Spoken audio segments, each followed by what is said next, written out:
பாடுகளின் தாசனாம் இறைமைந்தன் இயேசுவின் திருப்பெயரில் இந்த மனமகிழ்ச்சியான வருஷந்தி காலத்தின் பரிசுத்த வாரத்தின் 5ஆம் நாளாகிய இந்த வியாழக்கிழமையில் உங்களை சந்திப்பதில் மிகுந்த மகிழ்ச்சி அடைகிறோம். இந்த பெரிய வியாழன் என்று சொல்லப்படுகிற இந்த நாளில் இறை செய்தி பாடல் வேலை ஜெப வேலையை கர்த்தர் நமக்கு ஆசீர்வதித்து தருவாராக. ஆமேன். நமது ஆரம்பம் பிதா குமாரன் பரிசுத்தாவின் நாமத்தில் உள்ளது. ஆமேன். ஜெபிப்போம்.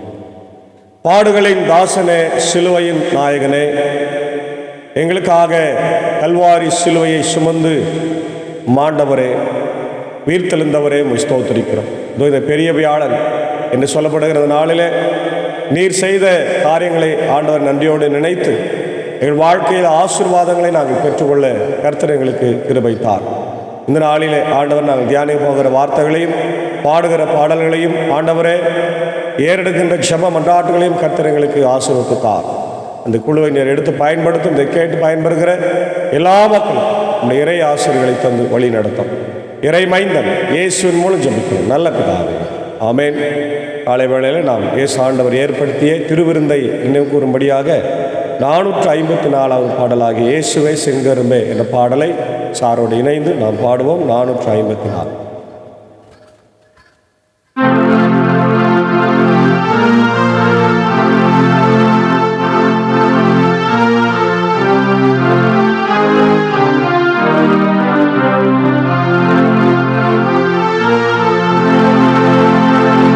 இயேசுவே செங்கரும்பே, உனை எத்தனை நாவினால் இத்தினம் போற்றுவேன். இயேசுவே செங்கரும்பே,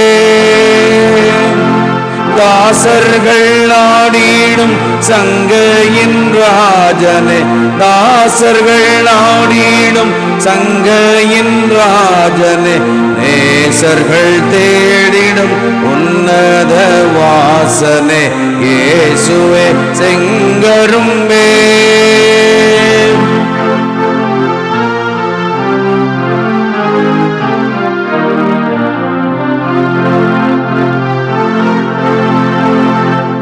அன்பை பெருக்கியன் ஆருயிர் காத்திடும் அற்புத வேற்பன தகர்பரன் நீ அல்லோ. அன்பை பெருக்கியன் ஆருயிர் காத்திடும் அற்புத வேற்பன தகர்பரன் நீ அல்லோ. இன்பமே நின்னாருள் இன்றி வருந்தினேன், இன்பமே நின்னாருள் இன்றி வருந்தினேன். இன்றடியேனதை உன்னில் அருந்தினேன். இயேசுவே செங்கரும்பே.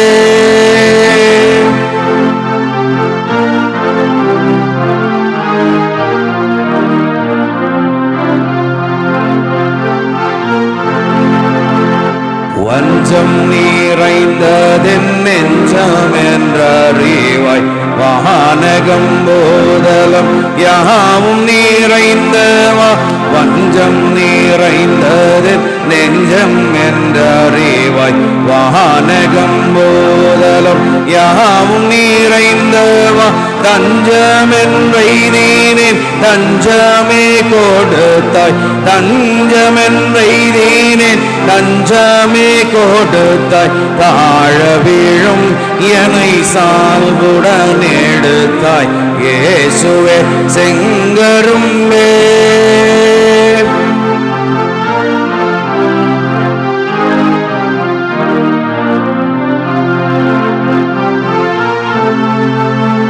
தித்திப்புன் நாமமா தித்திப்புன் செய்தீமா, தித்திப்புன் தித்திப்புன் உள்ளமெல்லாமல்லோ. தித்திப்புன் நாமமா தித்திப்புன் செய்தீமா, தித்திப்புன் தித்திப்புன் உள்ளமெல்லாமல்லோ. சகத்துரு பெய்கச பிற்கு நானந்திடன், சகத்துரு பெய்கச பிற்கு நானந்திடன். சாவிலும் நீனை மறந்து நான் துஞ்சிடேன். இயேசுவே செங்கரும்பே, உனை எத்தனை நாவினால் தினம் போற்றுவேன். இயேசுவே செங்கரும்பே.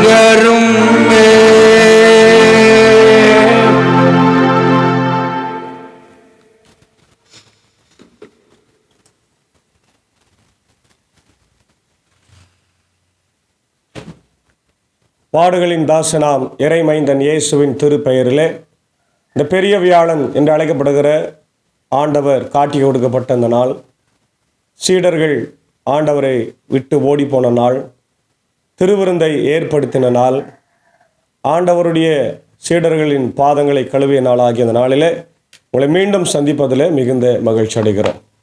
அன்பான தேவனுடைய பிள்ளைகளே, the key aspects of Maundy Thursday என்று சொல்லப்படுகின்ற சிந்தனைகளை நாம் சிந்திக்கப் போகிறோம்.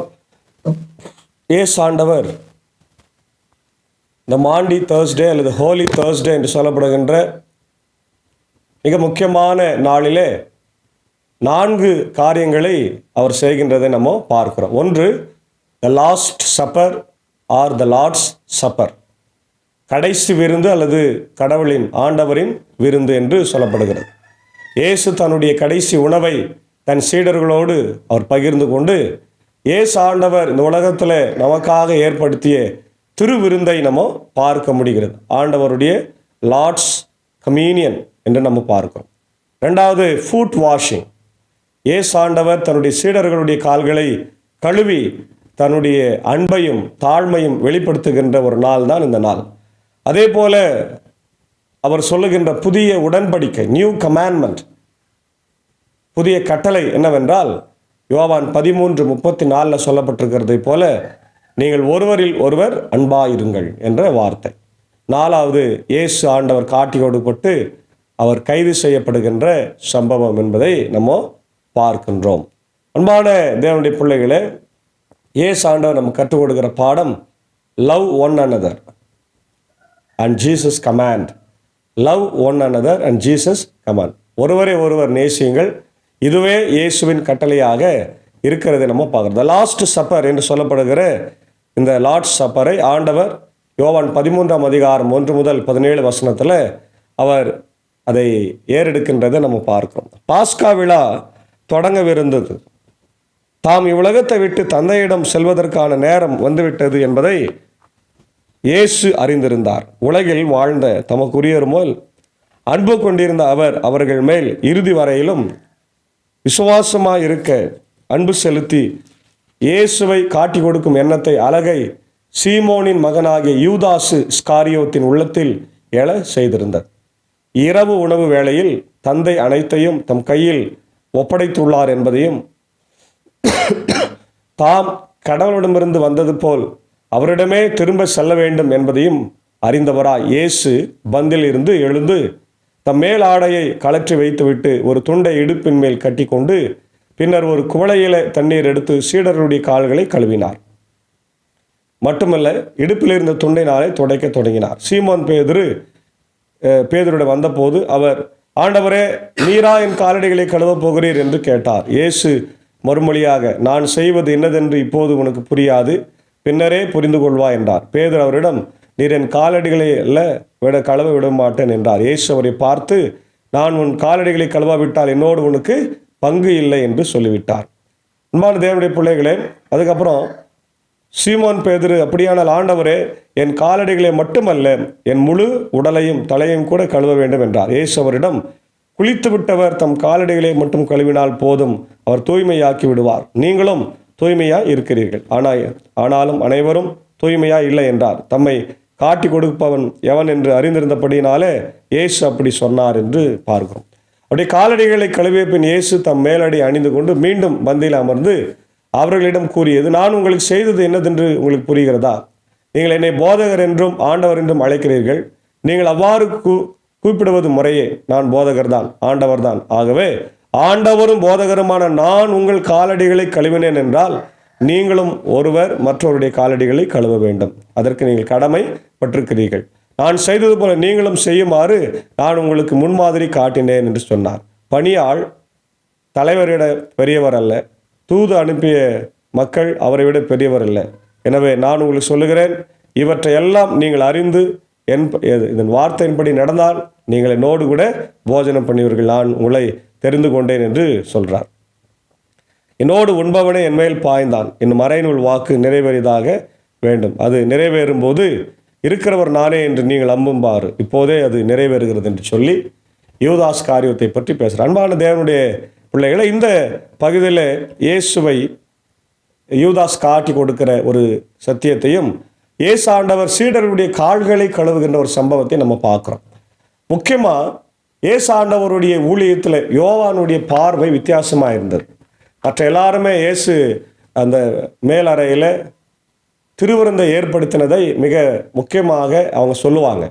ஆனால் யோவான் மாத்திரம் என்ன பண்ணுறாரு, முதல்ல இயேசு ஆண்டவர் தன் சீடர்களுடைய கால்களை கழுவினார் என்பதை தெளிவுபடுத்துகிறதை நாம் பார்க்க முடியும். அப்போ என்னன்னா, ஆண்டவரும் போதகரமான நானே உங்கள் கால்களை கழுவினேன் என்று சொன்னால் நீங்கள் எப்படி இருக்கணும்? த ஹியூமிலிட்டி, இல்லையா, the very last stage of humility. கால்களை கழுவி துடைப்பது என்பது அதற்கு மேலே ஒரு தாழ்மையை ஆண்டவர் இன்னைக்கு உலகத்தில் என்ன பண்ண முடியாது, காட்டவே முடியாது. அவருடைய வாழ்க்கையில் அவர் பிறந்ததிலிருந்து நமக்கு அவர் தாழ்மையை தான் காட்டுறார். அவர் பிறந்தது மாட்டு தொழுவத்தில் கிடைத்திருந்தாங்க, கந்தை துணியில் மூடி இருந்தாங்க. தாழ்மையான வாழ்க்கை, தாழ்மையான ஒரு ஊழியம், இல்லை எங்கே போனாலும் நடந்து போனார், எல்லா மக்களையும் நேசித்தார். பெருமை, அகந்தை, இல்லை பரோபகாரம் எதுவுமே இல்லாத ஒரு அழகான மனிதனாக இயேசு ஆண்டவர் வாழ்ந்தான். அல்லேலூயா, பிரைஸ் தி லார்ட். அதை தான் இன்றைக்கு நம்முடைய வாழ்க்கையில் நம்ம பார்க்குறோம். இன்னைக்கு பாருங்கள், அநேக ஊழியர்கள், போதகர்கள் தன்னை பெருமையாய் நினைத்து கொண்டு மற்றவர்களை மிக அதிகமாய் விமர்சனம் செய்வது, இல்லை அவர்களை கேலி செய்வது, கிண்டல் செய்வது எல்லாம் இன்றைக்கி நிறைய பார்க்குறோம். ஆனால் ஒருவரை ஒருவர் நாம் மதித்து அன்பு கூற வேண்டும் என்ற கட்டளையை மறந்து போகிறோம். அதான் ஆண்டவர் இங்கே சொல்கிறாரு, humility and love in washing the disciples' feet. அன்பும் தாழ்மையும் இயேசுவின் சீடருடைய கால்களை கழுவும் போது ஆண்டவர் அவர்களுக்கு கற்றுக் கொடுக்கிறார். அவரே சொல்கிறார், நானே என்னை போதகர் என்றும் ஆண்டவர் என்றும் சொல்கிறீங்களே, போதகரும் ஆண்டவருமாகிய நானே உங்கள் கால்களை கழுவினால் நீங்கள் எப்படி இருக்கணும். அதுக்கப்புறம் தான் அவர் என்ன பண்ணுறாரு, திருவிருந்தை ஏற்படுத்துகிறார். என்ன சொல்கிறாரு, இது புதிய உடன்படிக்கையின் இரத்தமாக இருக்கிறது, புதிய உடன்படிக்கையின் சரீரமாக இருக்கிறது, இதில் சாப்பிட்றவன் என்னோடு கூட இருப்பான், என் ரத்தத்தையும் என் பானத்தையும் பானம் பண்ணுகிறவன் நித்திய ஜீவனை உடையவனாக இருப்பான் என்று இதே யோவான் எழுதின சுவிசேஷத்தில் 6ஆம் அதிகாரத்தில் அவர் 50ஆம் வசனத்திலிருந்து 51 வருது நம்ம பார்க்க முடியும். ஏன்னா யோவானுடைய சிந்தனை கொஞ்சம் வித்தியாசமாகவே இருக்கிறதாக நம்ம பார்க்கின்றோம். நான் வாசிக்கிறேன் பாருங்க.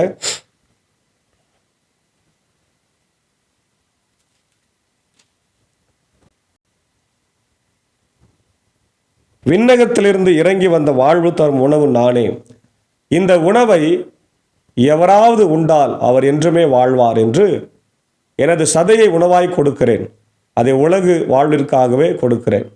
நாம் உண்பதற்கு இவர் தமது சதையை எப்படி கொடுக்க இயலும் என்று வாக்குவாதம் அவருடைய எழுந்தது. இயேசு அவரிடம், உறுதியாக உங்களுக்கு சொல்லுகிறேன், மானிட மகனுடைய சதையை உண்டு அவருடைய இரத்தத்தை குடித்தால் ஒழிய நீங்கள் வாழ்வு அடைய மாட்டீர்கள். என் சதையை உண்டு என் இரத்தத்தை குடிப்பவர் நிலை வாழ்வை கொண்டுள்ளார், நானும் அவரை இறுதி வரையில உயிர்த்தல செய்வர். எனது சதை உண்மையான உணவு, எனது இரத்தம் உண்மையான பானம். என் சதையை உண்டு எனது இரத்தத்தை குடிப்போர் என்னோடு இணைந்திருப்பார், நானும் அவர்களோடு இணைந்திருப்பேன் என்றார். ரொம்ப அழகாக சொல்கிறார் பார். ஆண்டவருடைய சதை, இது திருவிழின்றதுனால சதை உணவு அப்படின்னு சொல்கிறாங்க. ஆண்டவருடைய சரீரம், ஆண்டவருடைய ரத்தம், அதான் சொல்கிறாரு.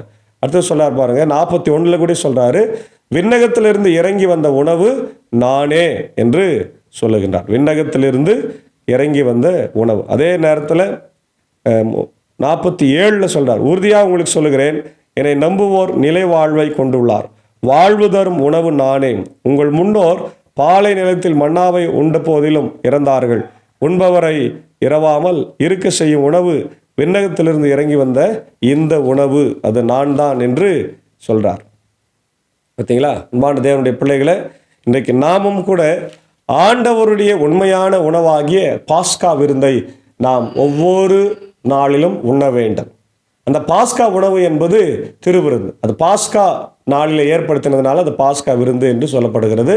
அது என்ன அப்படி பாஸ்கா, என்ன அந்த பாஸ்கா அப்படின்னு பார்த்தீங்கன்னா, இஸ்ரவேல் மக்கள் எகிப்திலிருந்து புறப்பட்டு வந்த சுதந்திர தினம் தான் பாஸ்கா. அன்றைக்கி அவங்க வேகமாக சாப்பிட்ணுமா, இல்லையா? அந்த எலும்பெல்லாம் அவங்க சீக்கிரமாக சாப்பிட்டு எலும்பெல்லாம் தூக்கி போட்டு அதை எரித்து விட வேண்டும். காலில் அணிந்து செருப்பு அணிந்து கொண்டு சாப்பிடணும், இரட்டை உடித்து கொண்டு சாப்பிடணும், கைகளை தடியோடு சாப்பிடணும், பச்சை கீரைகளை சாப்பிடணும், கசப்பை சாப்பிடணும். ஏன்னா இதுவரையில் கசப்பு உணர்வு இருந்தது, இப்போது சுதந்திரமாக நம்ம போக போகிறோம். வேக வேகமாக சாப்பிட்டு அவங்க புறப்பட்டார்கள். அதான் ஆண்டவர் நமக்கு இங்கே புதிய ஏற்பாட்டில் அப்படி உடலையும் இரத்தத்தையும் நமக்கு தருகிறதாய் நம்ம பார்க்கணும். இப்போ இந்த திருவிருந்தை ஆண்டவர் நமக்கு எதற்காய் கொடுத்திருக்கிறார்னா அவரை நினைவு கூறும்படியாக தான் நமக்கு கொடுத்திருக்கிறார். அதை தான் இதில் நம்ம 3 விஷயத்தை பார்க்குறோம். த கால் டு லவ், விசுவாசத்தில் இருக்கின்ற மக்களை நம்ம அன்பில் இருக்க செய்வேன். அடுத்தது சர்வீஸ் அண்ட் ஹியூமிலிட்டி, பணி செய்வதும் தாழ்மையாக இருப்பதும்.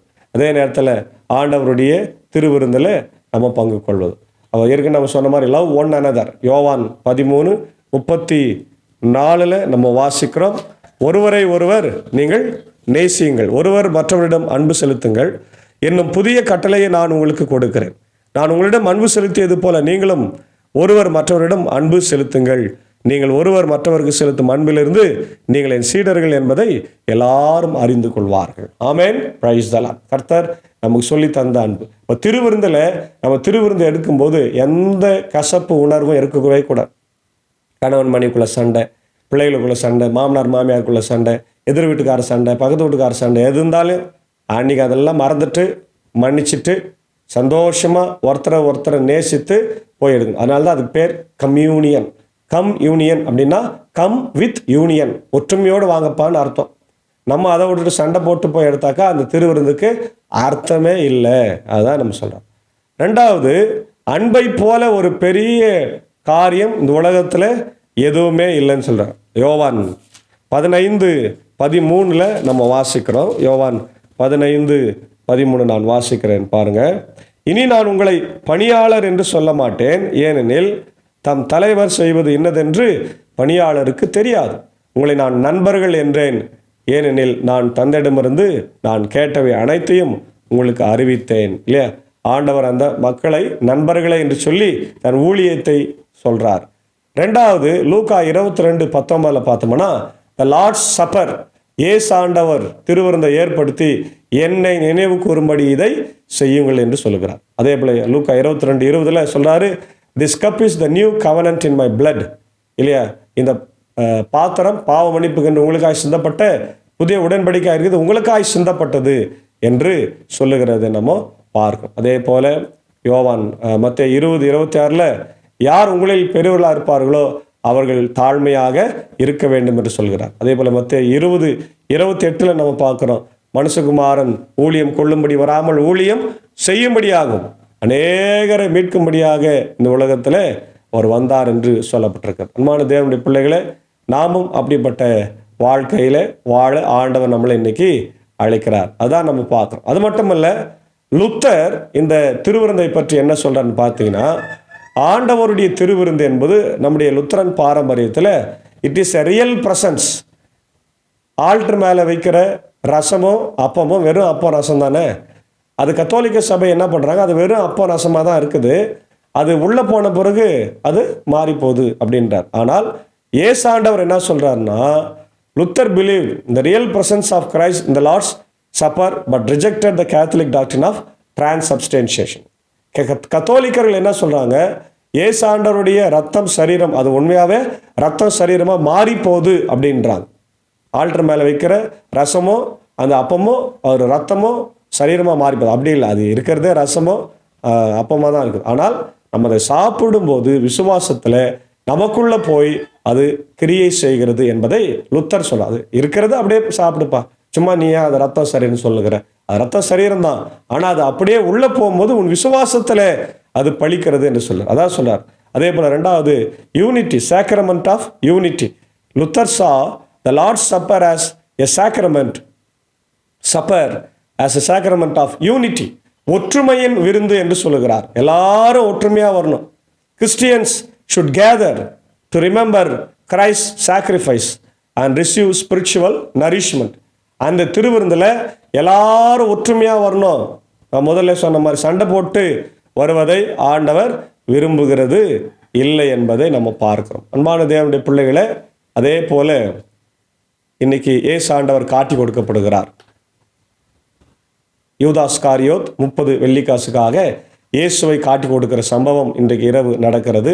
சரியாக 9 மணிக்கு அவரை கைது செய்கிறார்கள். அதுக்கப்புறம் பிலாத்துனிடம் 3 முறை விசாரணை, ஏரோதோடு விசாரணை, சனகரிம் சங்கரத்திடம் ஏற்குறை 4 முறை விசாரணை செய்த பிறகு அவரை சாட்டையில் அடித்து இரவு முழுக்க தூங்காமல் கண் விழித்திருந்து ரத்தம் சிந்தி இல்லையா அவருடைய உடலெல்லாம் கிழிந்து காலை நேரத்தில் அவரை கொல்கத்தா மலைக்கு 9 மணியில் சிலுவை அறையிறாங்க. அவர் 3 மணிக்கு தன் ஜீவனை கொடுக்கின்றார் என்ற செய்தியை நம்ம பார்க்குறோம். அந்த வேளையில் இயேசு ஆண்டவர் 7 திருமொழிகளை அவர் பேசினார் என்று பார்க்கிறோம். பிதாவே, இவர்களுக்கு மன்னியும், தாங்கள் செய்கிறது என்னதென்று அறியாதிருக்கிறார்கள். இன்றைக்கு என்னோடு கூட பரதேசில் இருப்பா என்று சொன்ன கள்ளருடைய வார்த்தை, இதோ அதோ உன் தாய் அதோ உன் மகன் என்று சொன்ன ஆண்டவருடைய வார்த்தை. ஆண்டவரே, இதோ 4வது வார்த்தை, என் கடவுளை ஏன் என்னை கைவிட்டேன், தாகமாக இருக்கிறேன், முடிந்தது, எல்லாம் முடிந்தது, என் ஆவி முடித்தில் ஒப்பு கொடுக்கிறேன் என்று சொல்லி ஆண்டவர் 7 திருமொழிகளை சிலுவையிலே நமக்காக பகிர்ந்தளித்திருக்கிறார். அதுக்கப்புறம் அவர் மரித்து அவரை அடக்கம் செய்கின்ற சம்பவங்களை நாளை தினத்தில் நாம் பார்க்க போகிறோம். ஆக அன்பான தேவனுடைய பிள்ளைகளே, இந்த பெரிய வேலையினுடைய ஆசீர்வாதங்களை நாம் பெற்றுக்கொண்டு திருவிருந்தில் பங்கு பெற்று ஆண்டவருடைய ஆசீர்வாதத்தை பெற்று வாழ தூய ஆவியானவர் இந்த நாளில் நமக்கு உதவி செய்வாராக. ஆமேன். ஜெபிப்போம்.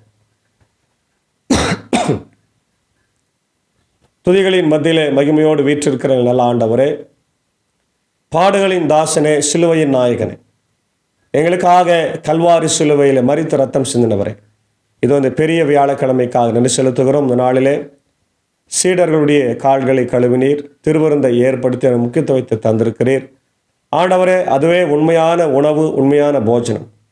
உம்முடைய திருவிருந்தில் பங்கு கொள்ளாதவர் ஆண்டவரே உம்முடைய பிள்ளைகளாய் வாழ இயலாது என்பதை மிகவும் நன்றாய் நீ சொல்லியிருக்கிறேன்.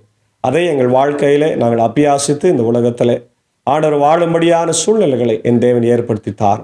இது அந்த நாளிலே ஆண்டவரே, நீர் தாழ்மையாக சீடருடைய கால்களை கழுவும் போது சொன்னீர், ஆண்டவரும் போதகரும் என்று என்னை சொல்லுகிறீர், நானே அதை செய்தேன் என்று சொன்னால் நீங்கள் எப்படி இருக்க வேண்டும் என்ற முன்மாதிரியை வைத்து போயிருக்கிறீர். அதை நாங்கள் உணர்ந்து இந்த உலகத்தில் தாழ்மை உள்ளவர்களாய் ஆண்டவரை வாழ ஆண்டவர் கிருபை தார். இந்த வார்த்தைகளை கேட்கின்ற அகில உலகத்தில் இருக்கிற மக்கள், America, UK, Australia, New Zealand, Philippines, gulf கண்ட்ரிஸில் மக்கள் எல்லாரையும் ஆசீர்வதிங்க, பாதுகாப்பை தாருங்க. ஆண்டவரே, பல இயற்கை பேரிடர்கள், பெரிய மழை, பூமி அதிர்ச்சி, கொள்ளை நோய், போர் பதட்டங்களிலிருந்து காத்தரணும். இப்படி தாய் திருநாடாகி இந்திய தேசத்திற்காக ஜபிக்கிறோம். எங்களை ஆட்சி செய்கிற ஆண்டவரை தலைவர்கள் ஒவ்வொருவரையும் ஆசீர்வதிங்கள். ஜனாதிபதி, பிரதமர், மத்திய அமைச்சரவை, தமிழ்நாட்டின் முதலமைச்சர், கவர்னர், அமைச்சரவை, எல்லா மாநிலத்தின் முதலமைச்சர், அமைச்சரவைக்கு ஆசீர்வதியும். ஆண்டவர் ஜாதி, மதம், இனமொழி பேதமின்றி ஒற்றுமையாக நான் வாழ கிருபை தாரும். நான் சார்ந்திருக்கிற இந்திய சுவிசேஷ லுத்தரன் திருச்சபை, 3 சபை சங்கங்கள், போதர்கள், ஊழியங்கள், ஸ்தாபனங்கள், பள்ளிக்கூடங்கள், ஆண்டவர் நடைபெற்று வருகிற எல்லா ஊழியத்தையும் கர்த்தர் ஆசீர்வதிங்க ராஜா. குறிப்பாக இந்த நாளிலே ஆண்டவரே, இந்த ஊழியத்தில் எங்களோடு இருக்கிற என்பர் சாருக்காக, ஏஞ்ச அக்காவுக்காக, அன்பான பிள்ளைகள், மாத்தாள் மரியாளுக்காக ஜபிக்கிறோம். பலவீனங்களை மாற்றும். ஆண்டவருடைய சாகோ சாருக்காக, பிரீதா டீச்சருக்காக, அடியனுக்காக, ஊழியங்களுக்காக ஜபிக்கிறோம். கர்த்தர் ஆசீர்வதிங்க. அடியன் பணியாற்றுகிற பாப்பனப்பள்ளி, மின்னூர், வடகரை, மேல் சனம் திருச்சபைகள் குடும்பங்களுக்காக ஜபிக்கிறோம். பலவீனமாக இருக்கிற ஆண்டவரே, உடைய அமுதாமாவுக்காக, விமலம்மாவுக்காக, இன்னுமாக ஆண்டவரே அனைத்து சபை விசுவாசிகளுக்காக ஜபிக்கிறோம். நடைபெற்று வருகிற எல்லா ஊழியத்தையும் கர்த்தர் ஆசீர்வதிங்க. குறிப்பாக ஆண்டவர் நாளிலே பிறந்த நாளைக்கு நன்றி செலுத்துகிறேன். உடைய அருமையான சில்வியா டீச்சருடைய அன்பு மகள் ஆண்டவரே மிஸ்ஸஸ் ரெபேக்கா அவர்களுக்காக ஜபிக்கிறோம். உடைய கணவன் அன்பான பிள்ளைகளை ஆசீர்வதிங்க. அயர்லாண்டில் ஆண்டவர் பணியாற்றி கொண்டிருக்கிறார். இந்த அருமையான பிறந்தநாள் அவர்களுக்கு ஆசீர்வாதமாக இருக்கட்டும். தேவைகளை சந்தியும் ராஜா. அதே போல் விண்ணமங்களும் பகுதி சேர்ந்த அன்பு சகோதரர் ராஜேஷ் ஆண்டவர் சென்னையில் தேனாம்பட்டு திருச்சபையில் பொறுப்பாளர் இருக்கிறார். அவரையும் அன்பு மனைவி பிள்ளைகளையும் ஆசீர்வதிங்க. அன்புக்குரிய பாஸ்டர் ஜான் பால், அவருடைய அன்பு தாயார் மிஸ்ஸஸ் மனோன்மணி ஈஸ்டர்தாஸ் அவர்களுக்காக ஜபிக்கிறோம். அவர்களையும் அவருடைய அன்பு கணவர் ஈஸ்டர்தாஸ் அவர்களையும் பேர பிள்ளைகளையும் ஆசீர்வதிங்க. இந்த பிறந்தநாள் ஆசீர்வாதமார். இன்னும் ஆண்டவரே, துணைய மக்கள் கொண்டாடுகிற பிறந்தநாள் திருமணங்களை ஆசீர்வதிங்க. பலவீனமாக இருக்கிற ரெவரண்ட் டாக்டர் உதயநேசன் இருக்காக, ராஜ்குமார் ஐயருக்காக, நிக்சன் ஐயருக்காக, பால்மோசஸ் ஐயருக்காக, ஜபலாசஸ் ஐயருக்காக, வனஜா அம்மாவுக்காக, ஆலன் ரஃபியா அம்மாவுக்காக, ஆண்டவரே சாமுவேல் அர்மனுக்காக, ஏழுமலை ஆண்டவர் லதா சிஸ்டருக்காக, வேலனுக்காக ஜபிக்கிறோம். எல்லாரையும் தேவன் ஆசீர்வதியும் பலப்படுத்துறாச்சு. தொடர்ந்து ஆண்டவர் நாளை தினத்தில் நாங்கள் 7 வார்த்தை கேட்கவும், இரவில் திருவிருந்தில் பங்கு பெறவும், ஆண்டவர் சுத்தமானால் ஈஸ்டரை கூட கொண்டாடவும் கர்த்தரைகளுக்கு பலப்படுத்தும். இதை பார்க்கிற கேட்கிற எல்லாருடைய இல்லத்தில் இந்த பெரிய வேளையின் ஆசீர்வாதத்தை தேவன் தந்து வழிநடத்த வேண்டும் என்று ஜபிக்கிறோம். இதை பொறுப்பேற்று ஆசீர்வாதம் எங்களுக்காக மரித்து உயிர் தெழுந்த ரட்சகராகிய இயேசுவின் மூலம் ஜபிக்கிறோம் நல்ல பிதாவே, ஆமேன். எல்லாம் வல்ல தந்தை, மகன், தூயாவின் ஆசைகள் இந்த நாளிலே நம் அனைவரோடு கொண்டிருப்பதாக. ஆமேன். God bless you.